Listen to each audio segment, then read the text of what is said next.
आराधना मिश्रा जी को राजनीति तो विरासत में मिली है, लेकिन इन्होंने खुद के संघर्ष से अपनी पहचान बनाई है। आज हम आपको लीडर में मिलवाने जा रहे हैं आराधना जी से और उनके हस्बैंड से। देखते हैं कि क्या समीकरण है इन दोनों लोगों का और राजनीति और घर दोनों कैसे चलता है। आराधना जी, इंडिया न्यूज में आपका बहुत स्वागत है। बहुत धन्यवाद। और सर आपका भी बहुत स्वागत है। आराधना जी, मैं आपका ये पढ़ रहा था, आपने इतनी पढ़ाई लिखाई की, इतने सारे पुरस्कार मिले हैं, बहुत सारे पुरस्कार आपको मिले हैं, तो आप राजनीति में कैसे आ गए, क्यों आ गए राजनीति में? देखिए, आपने जैसा कहा कि राजनीति तो मुझे विरासत में मिली। मैं एक राजनीतिक परिवार में पैदा हुई और मैं कहूँगी कि मैं अपने पिता की बड़ी लाडली बेटी थी और हूँ भी। तो बचपन से उनके साथ जब भी वो कॉन्स्टिट्यूएंसी जाते थे या कॉन्स्टिट्यूएंसी के लोग मिलने आते थे तो मैं उनकी उंगली पकड़ करके चला करती थी। बहुत सारा समय जब बचपन में मेरे साथी और चीज़ों में बिताते थे तो मुझे अच्छा लगता था कि मैं अपने पिता के साथ उनके क्षेत्र में अपने रामपुर खास में बिताऊं। तो नहीं, मैंने देखा कि आप ब्लॉक प्रमुख लगातार रहीं, मतलब जमीन की जिसको कहते हैं ना कि भाई आप हवाई उड़ान से नहीं आई, ब्लॉक प्रमुख बनी, वो भी एक बार नहीं 3 बार। मैं उसका भी श्रेय अपने पिता को दूंगी। उन्होंने मुझसे ये कहा था कि अगर तुम्हें राजनीति करनी है, जब उन्होंने देखा कि मेरा इंटरेस्ट है और मैं लगी हुई हूँ उनके साथ, तो उन्होंने कहा कि नहीं, अगर राजनीति करनी है तो तुम्हें सीखना पड़ेगा। अच्छा। और सबसे छोटे पायदान, मतलब ब्लॉक प्रमुख तो बाद में बनी, पहले तो बीडीसी का चुनाव लड़ी और उसके बाद फिर ब्लॉक प्रमुख का चुनाव लड़ी। बड़ा संघर्षशील चुनाव रहा मेरे लिए, पर मैं अपने क्षेत्र के उस वक्त की जनता को धन्यवाद दूंगी कि जिन्होंने मुझ पे विश्वास किया और मैं लगातार 3 बार ब्लॉक प्रमुख बनी। अच्छा, तो आपके मन में नेता बनने का ही था कि जब आप पढ़ाई कर रही थी तो आपके मन में क्या था? नहीं, तब मैं फाइटर पायलट बनना चाहती थी। उसके बाद बचपन में एक सपना था, तब जब हवाई जहाज फाइटर प्लेन देखती थी, क्योंकि इलाहाबाद में एयरफोर्स बेस था, बमरौली में। तो जब मैं फाइटर प्लेन देखती थी तो मुझे लगता था मुझे भी पायलट बनना है। पर वो धीरे धीरे समय बीतता गया। उसके बाद फिर मुझे जर्नलिज्म का शौक था और मैंने 11 वर्ष जर्नलिज्म में मैं काम देख रहा किया। था कि इसमें आपके 11 साल मैंने काम किया। और उसके बाद फिर धीरे धीरे राजनीति में, क्योंकि वो एक सिचुएशन भी ऐसी थी, पिता ने इतनी मेहनत की थी कॉन्स्टिट्यूएंसी में, तो उसको आगे ले जाना था उस लेगेसी को, तो फिर राजनीति में आ गए। पिता की वजह से आई या खुद से आई? नहीं, मेरी अपनी भी इच्छा थी और पिता की वजह से। इसलिए मैं जरूर से इस बात को कहूंगी आपसे कि बहुत मेहनत की मेरे पिता ने, और उसके बाद कहीं जाकर बड़े मेहनत से उन्होंने उस रामपुर खास को इतनी बार वो 9 बार लगातार जीते।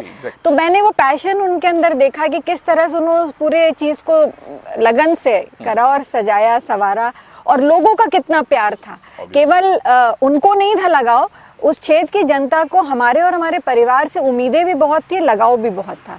तो शायद ये ड्राइविंग फोर्स थी मेरे लिए कि नहीं, मुझे इसको आगे ले जाना है। बहुत बड़े। सर, आप मुझे ये बताइए, कैसे मुलाकात हुई आराधना जी से आपकी? सब कुछ अरेंज था। तो उसके पहले कोई मुलाकात नहीं हुई? उसके पहले कोई मुलाकात नहीं थी हमारी। तो ये उसमें नेता बन गई थी या नेता बनने के उसमें थी, राह में थी? हमको लगता है नेता तो पैदा होते ही बन गई थी।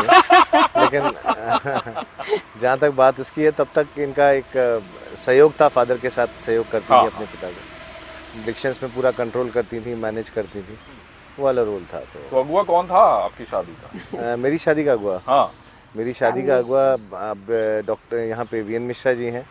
आईपीएस ऑफिसर रहे हैं। उन्होंने और लतिका जी ने मिलके फादर को प्रपोज किया था। तो पहली बार आप लोग जब मिले तो क्या हुआ फिर? पहली बार जब हम मिले तो उन्हीं के घर पे मिले थे, और अखिलेश दास जी जो अभी नहीं है, वो हमारे घर पे आए थे, और ऐसी मुलाकात हुई थी। कोई मतलब क्या क्या बातें हुई थी आराधना जी, कुछ याद है आपको? मुझे याद है, हम लोग डिस्कस कर रहे थे कि बहुत शॉर्ट मुलाकात थी, क्योंकि शादी तय हो चुकी थी, तो खाली एक औपचारिकता थी। तो हम लोग डिस्कस कर रहे थे कि उस वक्त सुष्मिता सेन और ऐश्वर्या राय मिस यूनिवर्स और मिस वर्ल्ड बने थे, तो उसमें से कौन ज्यादा मतलब स्मार्ट और खूबसूरत था और किसके जस्टिफाइड था कि नहीं। तो बड़ा ब्रीफ डिस्कशन होता है। हाँ, इन्होंने क्या जवाब दिया? मेरा पॉइंट ऑफ कंटेंशन था सुष्मिता सेन और इनका ऐश्वर्या राय। शुरुआत से डिफरेंस ऑफ ओपिनियन। तो वैचारिक देखिए, नहीं होना चाहिए, ये तो होना चाहिए कि भाई वैचारिकता तो अलग अलग ही होगी ना। तो उसके बाद फिर जीवन जब आप फुल फ्लेज राजनीति में आ गई, तो आपको तो लगता होगा कि एकाएक झटके में, देखिए जैसे अभी इन्होंने बताया, कल बताया कि किसी की डेथ हो गई, फिर एक बार पहले भी ऐसा कुछ हुआ था, तो ये तो अक्सर अपने सोशल कामों में निकल जाती होंगी। तो ऐसे में आप क्या करते हैं, जैसे आपने कोई प्लान बनाया हो कि यहाँ चलना है? देखिए यकायक शादी के बाद हम आपको एक छोटा सा किस्सा हाँ, वो बताएं बताइए, जरूरी है। कि शादी के पहले ही हमने इनसे कहा था कि माय फादर, हमारे जो पिताजी हैं वो 2 रुपए लेके घर से निकल आए थे। तो उनके भाई आई थे, शायद डिस्प्यूट हुआ, निकाल दिया था घर से। अच्छा। और शादी भी हो चुकी थी उनकी, तो बहुत स्ट्रगल किया लाइफ में उन्होंने। और obviously। उस स्ट्रगल के बाद यहाँ पे पहुंचे हैं। बीइंग द ओनली सन, अकेला लड़का हूँ मैं, तो शायद वो रिस्पॉन्सिबिलिटीज को मेरी माँ ने हमको अच्छी तरह समझाया। तो इनसे पहली चीज हमने यही बोली थी कि देखो, कभी मैं सब कुछ दांव पे लगा के अगर सड़क पे बैठा हूँ तो मेरे साथ बैठने की क्षमता रखना। तो ये इनसे एक रिक्वेस्ट करी थी, वो आज तक ये निभा रही हैं।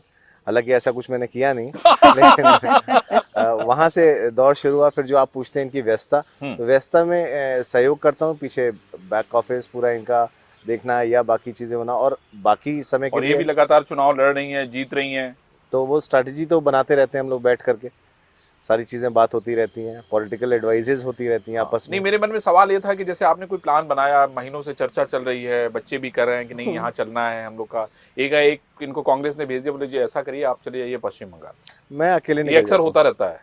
मैं ज्यादातर अकेले घूमता हूँ, मोस्ट ऑफ द टाइम ज्यादातर मैं अकेले ही घूमता हूँ। नहीं, अक्सर होता है। चूंकि वाइल्ड लाइफर हूँ, हाँ वाइल्ड लाइफर हूँ, तो अपना ज्यादातर ट्रिप्स में फोटोग्राफी का शौक रखता हूँ, बहुत ट्रिप्स बढ़िया। अपनी करता रहता हूँ, बच्चों के साथ जाता हूँ, अपना अकेले जाता हूँ। तो इनको तो बहुत मिस ये भी हाँ, करती होंगी शायद, आप भी आपको बहुत करते अच्छा इंसिडेंट बताया। मेरे फादर इन लॉ हमारी वाइल्ड लाइफ से बहुत परेशान रहते हैं। तो बोलते हैं कि टाइगर के सामने क्या जू में देख लो, वो एक स्टैंडर्ड जो जवाब, तो मैं कई बार उनसे बोलता भी हूँ कि ऐसा कुछ होता नहीं है। हाँ। बट ये बोलते हैं कि पहली बार जब मोना हैं। ये तो नहीं कहते हैं कि आप तुम तो यार रहो, आराधना जी को सामने मत ले जाना यार, कभी कभी ये तो रोक के रखना था। वो उनका ये कहना है कि पहली बार जब ये मिनिस्टर बनेंगी तो इनको एडिशनल चार्ज फॉरेस्ट का दिलवाऊंगा मैं कोशिश करके, और ये तुम्हारा नोटिस निकाल के चेहरे के साथ चस्पा करा दूंगा कि ये आदमी कहीं दिख जाए तो इसको तुरंत फॉरेस्ट में बाहर जाने कर। अच्छा, ये आराधना जी ये बताइए कि राजनीति तो बहुत तेजी के साथ आगे बढ़ रही है, कांग्रेस भी आगे बढ़ रही है, बहुत सारी चीजें नई करने की जरूरत है, नया आप लोग बहुत सारा कुछ कर रहे हैं। आपने ब्लॉक प्रमुख से शुरुआत की, अब आप एमएलए हैं, कांग्रेस के यहाँ बड़ी नेता हैं, तो आपको क्या लगता है कि राजनीति कैसे बदलेगी? आने वाला समय 2022 का इलेक्शन है, बहुत सारा कुछ किए जाने की आवश्यकता है। मैं समझता हूँ कांग्रेस की, आपकी लीडर प्रियंका गांधी, राहुल गांधी, सोनिया गांधी, सारे लोग हैं। नया क्या होने जा रहा है? देखिए, अगर मैं 2001 की बात करूं, जब मैंने एक्टिव पॉलिटिक्स ज्वाइन की, तो तब से लेकर आज जहां हम खड़े हैं 2021 में, बहुत कुछ बदला, बहुत लंबा दौर बीता और बहुत कुछ बदल गया। और मैं मानती हूँ कि पॉलिटिक्स हमेशा निरंतर बदलती है समय के साथ, एकदम एकदम, और इवॉल्व होती है। तो ये एक प्रक्रिया है। तो कोई भी दौर स्थिर नहीं था, वो भी दौर था, ये भी है। कांग्रेस की जहां तक आप बात कर रहे हैं, जरूर हमारी जमीन कमजोर हुई और कुछ गलतियां भी हमसे हुई, कुछ गलतियां हम अपनी बात लोगों तक पहुंचा नहीं पाए। बहुत से ऐसे काम थे जो यूपीए के समय हमने किए और वो हम एक्सप्लेन नहीं कर पाए, जनता तक पहुंचा नहीं पाए।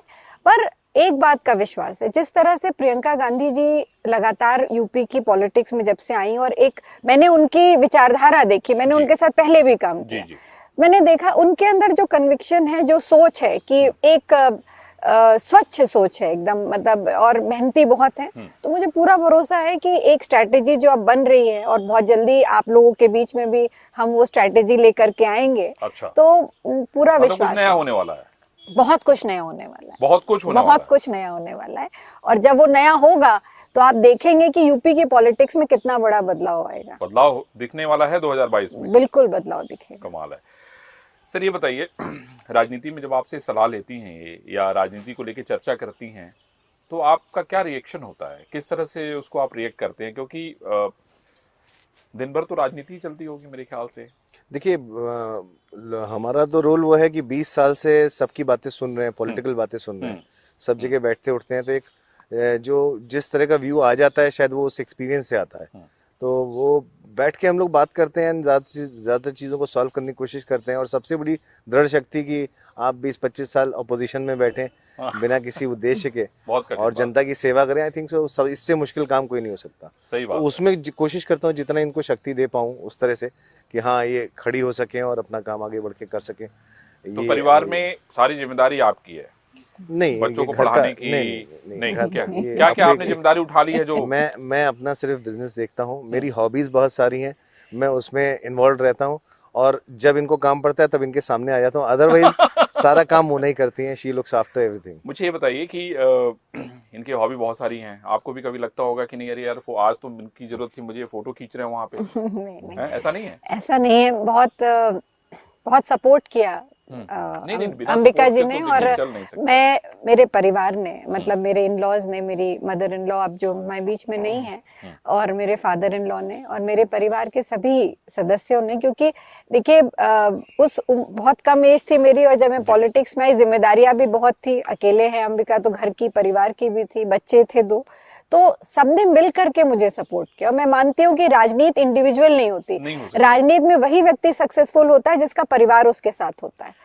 जी, अभी आप देखिए भारतीय जनता पार्टी बहुत सारे अभियान चला रही है। कल आपने नड्डा जी को भी सुना होगा कि उन्होंने क्या कहा, सारे लोग जो है, सारे दूसरे दलों के लोग जो है क्वारंटीन हो जाएं, अलग अलग हो जाएं, किसी के पास कोई अब सवाल नहीं है हम लोगों से पूछने के लिए।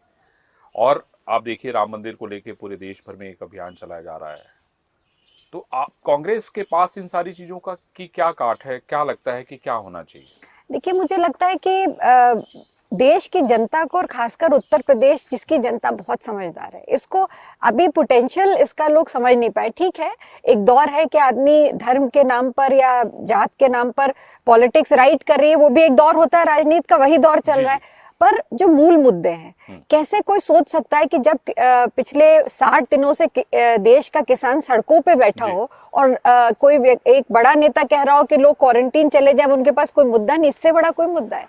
गांधी जी ने कहा था कि देश का किसान अगर खुशहाल नहीं होगा तो देश कभी खुशहाल नहीं हो सकता, और आज 60 लोग किसान शहीद हो चुके हैं। बड़े मुद्दे हैं ये सारे। आज देश सबसे बड़ी आर्थिक समस्या से गुजर रहा है, 45 वर्षों की सबसे बड़ी अनएम्प्लॉयमेंट फेस कर रहा है यूथ। तो ये बहुत बड़े मुद्दे हैं, और सबसे बड़ा उत्तर प्रदेश में जो भारतीय जनता पार्टी के समय जो महिलाओं पर अत्याचार हो रहे हैं, जिस तरह की घटनाएं हो रही हैं बलात्कार की या हत्याओं की, वो सबसे बड़ा चिंता का कारण है। और यही मुद्दे हैं जो कांग्रेस पार्टी किसानों के मुद्दे पे, नौजवानों के मुद्दे पे, महिलाओं की सुरक्षा के मुद्दे पर हम जनता के बीच में जाएंगे। और मुझे विश्वास है कि उत्तर प्रदेश की जनता अब की बार एक बहुत सूझबूझ का निर्णय लेगी, और जो वैचारिक मुद्दे रहे हैं वो मैं उनसे अलग नहीं करना चाहती हूँ कि ठीक है, राम मंदिर का में सबको आस्था है, मेरी भी आस्था है, देश की जनता को आस्था है, वो आस्था अपनी जगह है और रहेगी वो, पर ये वो मुद्दे हैं जिन पर अब की बार उत्तर प्रदेश की जनता निर्णय लेगी। किसानों का आंदोलन में अब तो स्पष्ट हो गया है कि भाई सरकार अब बात नहीं करेगी, ये तो क्लियर हो गया, क्योंकि उनका कहना है कि भाई हमने इतने सारे प्रस्ताव दिए, कोई रास्ता निकलता हुआ दिखाई नहीं दे रहा है। आपको क्या लगता है ये मतलब क्या हो रहा है, ये किस तरफ हमारा देश जा रहा है? आप देखिए अलग अलग जगहों पे लोग बैठे हुए हैं, सरकार कह रही है कि ये ऐसे लोग हैं जो बिचौलिए हैं। तो ये मतलब कांग्रेस की भी पंजाब में सरकार है, आपकी राजस्थान में सरकार है। मेरा कहने का मतलब है कि ये किस तरह का संदेश है, क्यों नहीं बात बन पा रही है? और कांग्रेस की भूमिका मैंने देखा कि राहुल जी भी गए हैं, अलग अलग जगहों पे उनके बयान हैं, बाकी दूसरे नेता भी आपके कर रहे हैं। तो ये किस तरह से हम इसको देखें आपकी पार्टी को लेके खास? देखिए एक बात स्पष्ट है कि कांग्रेस पार्टी ने कभी हमेशा जिस तरह की हट की राजनीति भारतीय जनता पार्टी करी, राजनीति कभी नहीं करी। अगर कोई भी मुद्दे आए तो हमने हमेशा उस अपनी पॉलिटिकल विल को छोड़कर उस मुद्दे पर चर्चा करने का प्रयास किया और उसका डेडलॉक खत्म करने का प्रयास किया। लेकिन आराधना जी आप देखिए कितनी बार बातचीत हुई, बातचीत का अच्छा एक सीधा सा ये कह रहे हैं कि भाई हम जो है इसको निरस्त नहीं करेंगे। यही मेरा है, बस यही पॉइंट है कि अगर किसान कह रहा है कि आप इसको निरस्त करके हमसे बात करिए, और बात करने के बाद उसके बाद हम आपस में संवाद करें, जो इसमें संशोधन है उन संशोधन को आप लाइए, उसके बाद इसको लागू करिए। किससे पूछ करके, किनके विचारों को इसमें शामिल करके ये 3 कानून बनाए? अगर किसान कह रहा है जिसके लिए आपने ये कानून बनाया, तो कह रहे हैं कि कांग्रेस की सारे प्रस्ताव हैं, भाई पार्लियामेंट में सारे लोग थे। नहीं रहे होंगे, हमने लागू तो नहीं किया हो, क्योंकि हमें लगा ये बहुत सारे संशोधन होने थे, किसानों का इस पे विरोध था। और आप हरियाणा को क्यों भूल जा रहे हैं? हरियाणा में तो भारतीय जनता पार्टी की सरकार है, एक बड़ा वर्ग किसानों का वहां से भी आता है जो आज वहां पे धरने, जो आंदोलन कर रहे हैं। ठीक है, मैं उससे एकदम इनकार नहीं कर रहा हूं। मेरा सिर्फ ये कहना है कि सरकार को इस तरह की जिद छोड़ देनी चाहिए। वो देश के प्रधानमंत्री हैं, ये सरकार हमारी चुनी हुई सरकार है, देश की जनता की चुनी हुई सरकार है। उन किसानों की बातों को सुन करके वो और सुप्रीम कोर्ट ने भी कहा, इसका ऑब्जर्वेशन है सुप्रीम कोर्ट का, कि आप इस पर बात करिए। तो अगर किसान ये चाहता है कि इसको स्थगित किया जाए और स्थगित करके बात करके संशोधन हमारे जोड़ करके तब इसको आप लागू करिए, तो इसमें कौन सी गलत बात है? और कांग्रेस पार्टी पूरी तरह से किसानों के साथ खड़ी है और खड़ी रहेगी। जब तक किसान संघर्ष करेगा हम उनके साथ खड़े रहेंगे। अम्बिका जी, आप ये सारी चीजें देखते हैं तो आपके मन में क्या होता है? आपको भी लगता है कि कितने बड़े बड़े मुद्दे हैं, ये सब चल रहे हैं, आराधना जी रोज सुबह शाम दोपहर आपसे डिस्कस कर रही हैं जी, तो आप भी सलाह तो देते ही होंगे? बिल्कुल सलाह देते हैं। मुझे लगता है कि चीज़ों को जो आज का आवाम देख रहा है उसका नज़रिया एक बदलने की कोशिश लगातार जारी है हमारी जो आज की सरकारें हैं, और उसको अनदेखा करके कहीं ना कहीं आप नहीं चल सकते। मतलब at the end of the day आपको उनका सुनना पड़ेगा। उन्होंने ही चुन के आपको भेजा है, चाहे वो लैंड बिल हो, देखिए वापस लिया था ना इन्होंने, वो भी किसानों से संबंधित था, तो ये भी वापस ले सकते हैं। क्योंकि आप एजुकेशन सेक्टर में हैं, जो नई एजुकेशन पॉलिसी आई है इसको लेके आपकी क्या सोच है? मुझे लगता है कि इसमें भी अभी भी देखिए, जो खासकर हायर एजुकेशन की अगर हम बात करें तो बहुत सारे संस्थान खुले हैं जो प्राइवेट इन्वेस्टमेंट की तरह से आए, बहुत परमिशन उस समय दी गई, चाहे आप इंजीनियरिंग के क्षेत्र में रहिए, बाकी क्षेत्रों में जहाँ पे हमें ज़रूरत थी मेडिकल के क्षेत्र में, वहाँ आज भी डॉक्टर्स का रेशियो कम है और इंजीनियर्स का रेशियो इतना बढ़ गया कि आज उसकी पूछ कम हो रही है। बहुत सारे लोगों को नौकरियां नहीं मिल रही, तो वो एक जो बैलेंस है वो शायद हम कहीं ना कहीं नहीं समझ पा रहे कि किस तरह हमको बच्चों को ले जाना है। हम एक अच्छे बच्चे को भी मीडियोकर लेवल पे ले आ रहे हैं और एक खराब बच्चे को मीडियोकर पे ले जाने की कोशिश कर रहे हैं। तो वो जो स्ट्रैटेजी है, आई थिंक सो, वो नई एजुकेशन पॉलिसी में मेरे ख्याल से freedom to study culture, freedom to study the science, वो घर में जो पढ़ाई का जो हम लोग के यहाँ पुराना माहौल रहता था, शायद वो ज़्यादा परिपक्व माहौल था आज के बनस्पत।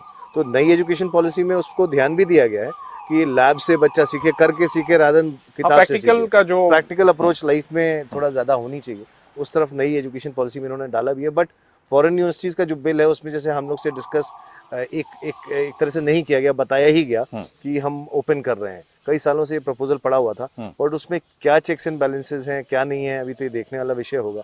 लेकिन जो इतनी बड़ी इन्वेस्टमेंट प्राइवेट इन्वेस्टर्स ने कर रखी है, और बड़े बड़े कैंपस आकर के अगर एस्टैब्लिश हो जाएंगे नोएडा या दिल्ली, इस तरह के सेंटर्स पे, मुंबई पे, तो ये सारा जितना रूरल का बच्चा है ये निकल के वहां जाने की कोशिश करेगा। तो एक जो पलायन है एक स्टेट से दूसरे राज्यों में जा रहे हैं पढ़ने के लिए, तो सिटीज का बोझ बहुत बढ़ने वाला है for education only. Education hubs हैं दिल्ली वगैरह, और इन सब के आने से और बड़ा हुआ तो यहाँ खाली होते जाएंगे सारी चीजें। वो तो उसकी तरफ कोई चेक एंड बैलेंस गवर्नमेंट को करना चाहिए, सोचना चाहिए कि कैसे बच्चों को उन्हीं की जगह पे बेस्ट फैसिलिटी एजुकेशन की मुहैया कराएं, बेस्ट फैसिलिटी मेडिकल की मुहैया कराएं, सो दैट वो निकल के कहीं बाहर ना जाए, उसको अपनी जगह पे सारी चीजें मिलेंगी, तभी वो खेती भी करेगा। भाई हमें अगर अनाज खाना है तो कहीं ना कहीं तो हमें वैसे लोग चाहिए होंगे ना, सही बात, जो अनाज उगाएं। तो हमें लगता है कि सारा इंपोर्ट करके तो हम काम नहीं चला सकते, सब कुछ बाहर से मंगा लें, तो पलायन रोकना पड़ेगा। आराधना जी, मुझे ये बताइए कि अभी आपके यहाँ नए अध्यक्ष का चुनाव जो है होने की चर्चा हो रही है, कहा जा रहा है कि 2-2.5 महीने में अध्यक्ष मिल जाएंगे। तो मैं कांग्रेस को बहुत दिनों से देख रहा हूँ और बहुत सारी चीज़ें मैंने बदलते हुए देखी हैं। मैंने भी, मतलब इंदिरा जी का दौर तो हमने बहुत नहीं देखा, लेकिन पढ़ा है उसके बारे में।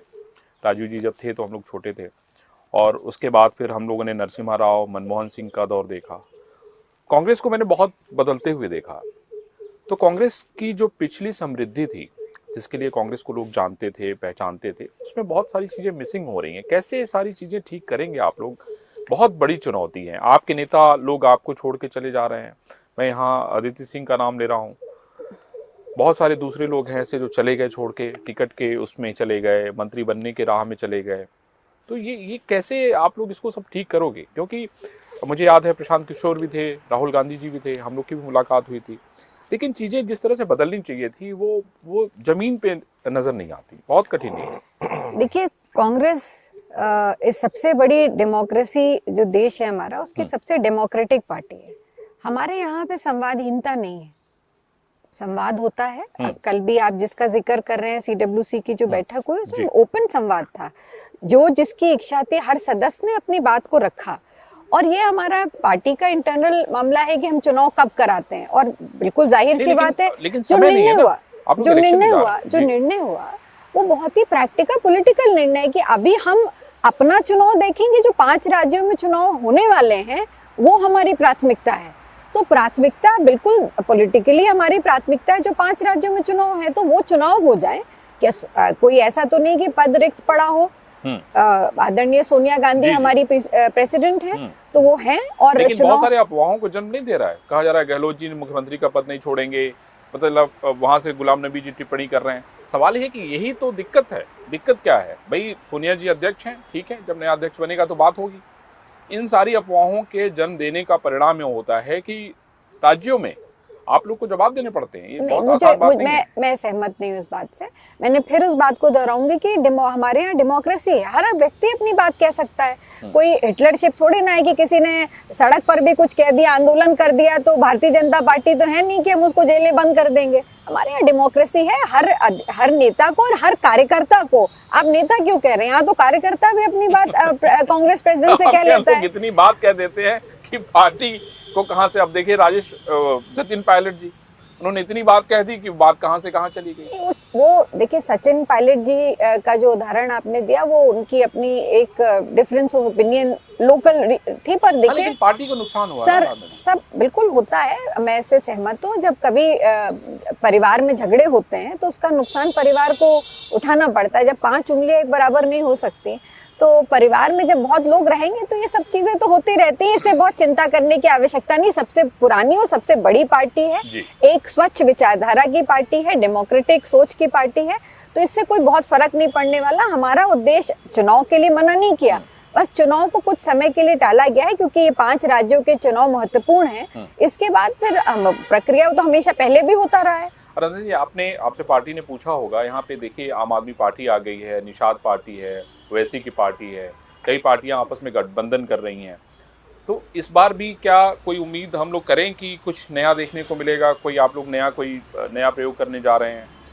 देखिए, ईमानदारी से अगर मैं कहूँ तो इस पर भी कोई चर्चा नहीं हुई, और ये निर्णय पार्टी हाईकमान का होता है कि अलायंस करना है कि नहीं करना है, पर अभी कोई चर्चा नहीं। राय तो लेते होंगे। अभी मैंने ये कहा कि चर्चा कोई नहीं हुई, पर जहां तक मुझे अभी तक जितना हम लोग की जो पॉलिसी जो डिस्कशंस हो रहे हैं, क्या होना चाहिए, मुझे लगता है कि कांग्रेस, ये तो समय आने दीजिए, अभी तो बहुत जल्दी है एप्रीहेंड करना कि क्या करना है। पर हाँ, आज की तारीख में अगर आप कांग्रेस का स्टैंड पूछे तो कांग्रेस पार्टी अहम मुद्दों पर, जो रोजगार का और किसानों का और लॉ एंड ऑर्डर का, बेरोजगार, इन मुद्दों को लेकर के हम सीधे जनता के बीच में जाएंगे और जनता के बीच में चुनाव अपनी बात कहेंगे और चुनाव अकेले लड़ेंगे। ये आज की हमारा स्टैंड। आज अभी तक का आपका स्टैंड यही स्टैंड। राजनीति में कल क्या हो जाए कोई नहीं जानता। राजनीति में बहुत सारी चीजें समीकरण और समय के साथ होती हैं। जैसे मैंने कहा कि भाई बहुत कुछ बदल गया। आपने खुद कहा कि इसके पहले 2017 में हमने अलायंस किया, लास्ट मिनट अलायंस हुआ, तो वो सब बहुत सारी चीजें होती हैं। पर जो आज का स्टैंड है, प्रियंका जी का जो निर्णय है वो यही है, हम सब लोग का निर्णय, कि हम अकेले इन सब मुद्दों को लेकर उत्तर प्रदेश में 2022 में चुनाव में जाएंगे। अब जी ये बताइए, आजकल वेब सीरीज की बड़ी चर्चा चल रही है ना? अलग अलग आप वेब सीरीज देख रहे हैं, खूब है। तांडव पे इतना बवाल मचा हुआ है। मिर्जापुर का मैं रहने वाला हूँ, तो मैंने मिर्जापुर के खिलाफ खुद ही FIR दर्ज कराई है। मैं आपसे जानना चाहता हूँ कि क्या इस कल्चर को हमारे किस तरफ ले जाने की कोशिश की जा रही है? मतलब बहुत, मैं आपसे इसलिए पूछ रहा हूँ क्योंकि परिवार के साथ आप हैं, परिवार है, तो जब आप कभी, जैसे मिर्जापुर अगर आपने देखी, हमने तो बहुत अभी कुछ दिन पहले देखी, तो मुझे पता चला कि मिर्जापुर के लोग ऐसे होते हैं। देखिए, इसका उदाहरण हम आपको देते हैं कोरोना से, कोविड से अभी हम निकल के आए और पूरे हिंदुस्तान को तो कोविड हो नहीं गया। जिनका शरीर स्वस्थ था वो बच गए हैं और आज भी बचे हुए हैं। तो इसी तरह आप अपने बच्चों को स्वस्थ रखिए, उनका दिमाग स्वस्थ रखिए, टाइम दीजिए, कल्चर दीजिए, वैल्यूज दीजिए, इन सबसे बचे रहेंगे। वो तो ठीक है, लेकिन सवाल है कि बाकी जो आपके आसपास रहते हैं उनको कैसे बचाएंगे? उनको भी तो बचाना है। थोड़ा तो देखिए कंट्रोल कहीं ना कहीं हमको करना चाहिए। जिस तरह की चीज़ें स्वाभाविक रूप से आ रही हैं कि आप परिवार में बैठ के वो सीरियस ना देख पाएं, या उनके आप देखिए एड्स आ जाते हैं, आप फेसबुक देख रहे हैं, कुछ कर रहे हैं, आप स्क्रॉल कर रहे हैं, उसमें आ जाते हैं, तो इस पे कहीं ना कहीं रोक लगनी चाहिए कि ये जो इस तरह से आउट ऑफ कंट्रोल चीज़ें चल रही हैं, इस पे कहीं ना कहीं हमारे जो पार्टी है, रूलिंग पार्टी है, हमारे जो संस्थान है, इनको रोकने के लिए जो बनाए गए हैं, उनको सोचना पड़ेगा। राधा जी, आपको क्या लगता है क्या होना चाहिए? देखिए, मैं पूरी तरह से एक बात कहना चाहती हूँ कि देखिए, कहीं ना कहीं जो ये वेब सीरीज बनती हैं, बड़े दुख की बात है कि ये सेंसर बोर्ड में से पास नहीं होती। हाँ, इसका बड़ा कोई अलार्मिंग लॉ एंड ऑर्डर नहीं है। बिल्कुल। तो सबसे पहले तो मैंने भी प्रस्ताव किया है और आवश्यकता पड़ेगी तो मैं कोर्ट भी जाऊंगी इसके लिए। अच्छा, बिल्कुल। और ये इस तरह की जो अस्वस्थ सोच है, एग्जैक्टली, इसको कहीं ना कहीं हमें रोकना पड़ेगा। अब मिर्जापुर का आपने नाम, मिर्जापुर का एक इतिहास है और मतलब ग्लोरियस है, बिल्कुल बिल्कुल। अब उसको शक्तिपीठ है, तो हम लोग की आस्था है, मैं इलाहाबाद से हूँ, हम लोग की तो आस्था है वहाँ पे। अब उसको हम उनसे जोड़ने के बजाय किस तरह की, पूरे देश में नहीं, दुनिया में कैसी पिक्चर हमने उस शहर की क्रिएट करी है। और ये जो नई सीरीज तांडव आई है, मैं ये कहना चाहती हूँ कि क्या जो उसमें भाषा का इस्तेमाल किया गया या जो जिस तरह से पोर्ट्रे करने की कोशिश की, क्या उसके बिना जो वो बनाना चाह रहे थे, क्या उसके बिना संभव नहीं था? इसके पहले भी लोग काम कर रहे हैं, देखते हैं कितने बड़े-बड़े काम हुए हैं। बिल्कुल। तो मैं ये सोचती हूँ कि इसमें अगर कोई जिम्मेदार है तो मौजूदा सरकार जिम्मेदार है। अगर ये कोई भी वेब सीरीज जो इतनी लंबी और इतनी स्टार कास्ट की है, वो बिना सेंसरशिप में पास हुए और अगर वो पब्लिक डोमेन में चली जाती है, तो हु इज रिस्पांसिबल? कौन रिस्पांसिबल? सरकार। विधानसभा शुरू होगा, मैं समझता हूँ कि ये मामला विधानसभा में भी उठना चाहिए। बिल्कुल उठेगा, ये भी उठेगा। और मैंने तो आपसे कहा कि आवश्यकता पड़ेगी तो इसके लिए जो सेंसर बोर्ड इसके में नहीं जाती है, मैं तो इसमें कोर्ट तक जाने का प्रयास करूंगी कि इसमें आकर्षित करूंगी ध्यान सरकार का कि ये बहुत महत्वपूर्ण है, हमारे आने वाले भविष्य के लिए, बच्चों के लिए बहुत जरूरी है ये। बहुत इसके लिए धन्यवाद।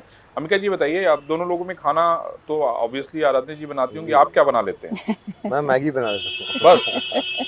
तो जब भी आपको भूख कभी लगती है, थकी होगी, आती है, बोले मैगी बनाओ आप जल्दी। नहीं, अंबिका जी वो चाइनीज भी बनाने का शौक है और जो चीजें इनको खाने का शौक है उसको ये उसके हिसाब से फ्लेवर जंगल के परिवेश में रहना आसान नहीं होता, तो मैं उतना बना लेता हूँ जितना खा सकते हैं। अच्छा, ये बताना नहीं चाहते कि और लोग ना आ जाए उसमें कि हम लोग चाइनीज खाने आपके आ रहे हैं? नहीं, इनको कुछ जो चीजें इन्हें पसंद है उसको वो एनहांस कर लेते हैं फ्लेवर अपने हिसाब से। तो कुछ आप गाते वाते भी, गुनगुनाते भी हैं? जी जी। हाँ, तो गुनगुनाइए फिर। क्या गुनगुनाएंगे आप लोग, बताइए। He is a very good singer. Oh, तो कुछ गिटार विटार भी है तो हम लोग उसको ही मंगा लें। गिटार तो नहीं है, ऐसे तो फिर कैसे, ऐसे ही गुनगुनाते हैं? ऐसे गुनगुनाते हैं। कमाल है, सुनाइए कुछ, हम लोग सुनते हैं। तो एक बहुत पुराना सा गीत है, डुएट हो जाए फिर। नहीं, मैं तो माइक देंगे तो मैं बहनों और भाइयों बस सिर्फ उतना ही तक सीमित रखिए। तो 2 लाइन आपके लिए कह दूंगा। हाँ सर, 2 लाइन गाइए। और बहुत पुराना गीत है। हाँ। आ चल के तुझे मैं लेके चलूं एक ऐसे गगन के तले, जहाँ गम भी न हो आंसू भी न हो, बस प्यार ही प्यार पले, एक ऐसे गगन के तले। देखिए 20 साल पहले भी यही सुनाया था। नहीं, यही नहीं, मैं यही आप कहते होंगे कि यार आओ चले कहीं चलते हैं और हम लोग वहां बैठ के जो है, जहां गम ना हो आंसू ना हो, वहीं बैठा जाए। मुझे लगता है कि आप लोग की जो जोड़ी है वो निश्चित रूप से कामयाबी एक दूसरे को देती होगी। एक दूसरे के पिलर हैं आप लोग, और मैं समझता हूं कि भविष्य में बहुत सारी नई चीज़ें होने वाली हैं और हम उम्मीद करेंगे कि नई रोज़ कुछ नया हो और राजनीति में भी आप आगे बढ़ें और आप जिस फील्ड में काम कर रहे हैं उसमें आगे बढ़ें। तो आज लीडर में बस इतना ही। अगले सप्ताह हम फिर लीडर में किसी ऐसे ही व्यक्ति से आपकी मुलाकात करवाएंगे जो ज़मीन से उठा होगा, जिसने अपनी पहचान देश और प्रदेश में खुद बनाई होगी। आप देखते रहिए इंडिया न्यूज़।